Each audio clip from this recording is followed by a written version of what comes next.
भैन भाऊ है मैं सुनिया है ਜਿਹੜੇ मतलब कि गौरमेंट दी जगह ने ਇਹਦੇ ਤੇ ਉਹ ਆਪਣਾ ਨਾ ਲੈਂਦੇ ਨੇ ਇਹ ਢਾਣ ਲੱਗੇ ਨੇ ਮਸਲਨ ਕਿ ਤੇਰੇ ਕਹਿਣ ਦਾ ਮਤਲਬ ਹੈ ਕਿ ਜਿਹੜਾ ਗੌਰਮੈਂਟ ਨਜਾਇਜ਼ ਤਜਾਵਜ਼ਾਤ ਨੇ ਜਿਹੜੇ ਗੌਰਮੈਂਟ ਦੀ ਜਗ੍ਹਾ ਤੇ ਲੋਕਾਂ ਕਬਜ਼ੇ ਕੀਤੇ ਨੇ ਉਹ ਫੇਰ ਤੋੜਨ ਲੱਗੇ ਨੇ ਫੇਰ ਤੋੜਨ ਅੱਗੇ ਵੀ ਕਿੰਨੀ ਦਫਾ ਇਹ ਆਪਰੇਸ਼ਨ ਹੋਇਆ ਹੈ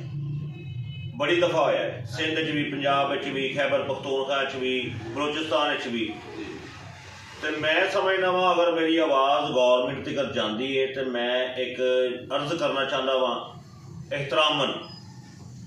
कि इन्होंने चीज़ों को तुसीं तोड़ो ना चाहे और फैक्ट्री बनी है मकान बने हैं पेट्रोल पंप बने हैं प्लाजा बने हैं जो भी और बने हैं इनू तोड़ो ना गौरमेंट तुहाडे हत्थ दे विच है मेरा एक मशवरा है सिर्फ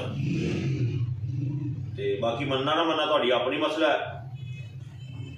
इनू तुहानू चाहिए है कि वापडा वालियां नू कह के इहदा रैड बिल इशू करन उस मीटर का बिजली तो लगी होनी है गैस भी लगा होना है रैड बिल इशू करन वो जिहड़ी नजायज़ तजावज़ात ने तोड़न ना रैड बिल जो इशू हो जाएंगे जनाब तो उस तो बाद गैस का भी बिल रैड इशू हो जाएगा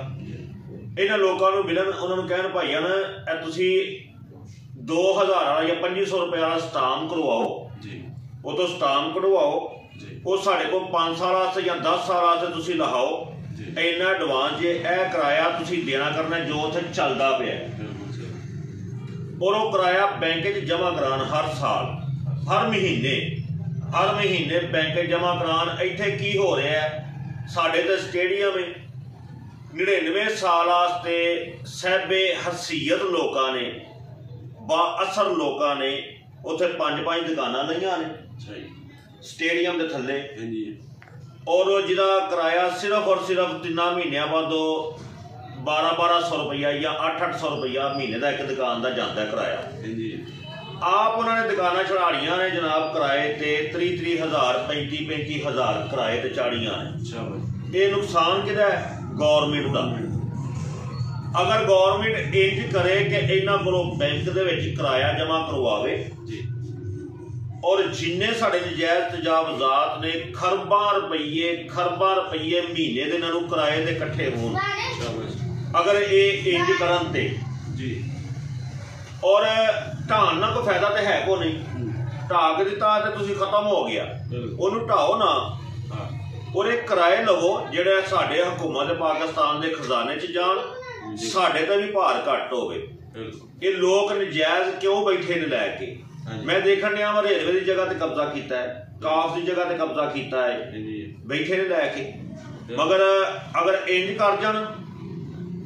ते खरबां रुपये खरबां डॉलर के हिसाब दे नाल ये महीने का किराया गौरमेंट के खाते च जावे पर इंज होना नहीं क्योंकि बाअसर लोगों ने उत्थे भी कहना है कि यह जी नजायज़ तजावज़ात ने इहदियां 10 दुकानां लीव तो सानू 99 साल से लिख दिओ तो किराया फिर उत्थे दा उत्थे ही ते अगर इंज हो जाए तो क्या बात है और दूसरे नंबर ते कहते हैं ना महंगाई जखीरा अंदोजी हो रही है इस जखीरा अंदोजी 2 दिनों खत्म हो सकती है अज गौरमेंट शहबाज शरीफ साहब वजीर आजम साहब TV ते आके कह देना कि जिहड़े गोदाम दे विच माल जखीरा अंदोज होया है और रजिस्ट्री कैंसल और माल जब्त करके पाकिस्तान गौरमेंट के गोदामां च सुटो तो मैं कहना परसों तिकर तुहाडा हर चीज़ दालां घ्यो चीनी पत्ती लटर पटर बाहर ना आवे तद गल करिया जे एक गवर्नर सन ना चीनी नहीं ही लभदी असीं निक्के निक्के सन उन्हां दा नाम नहीं मैनूं याद आ रहा लोगों ने आके कहा कि गवर्नर साहब चीनी नहीं लभण डई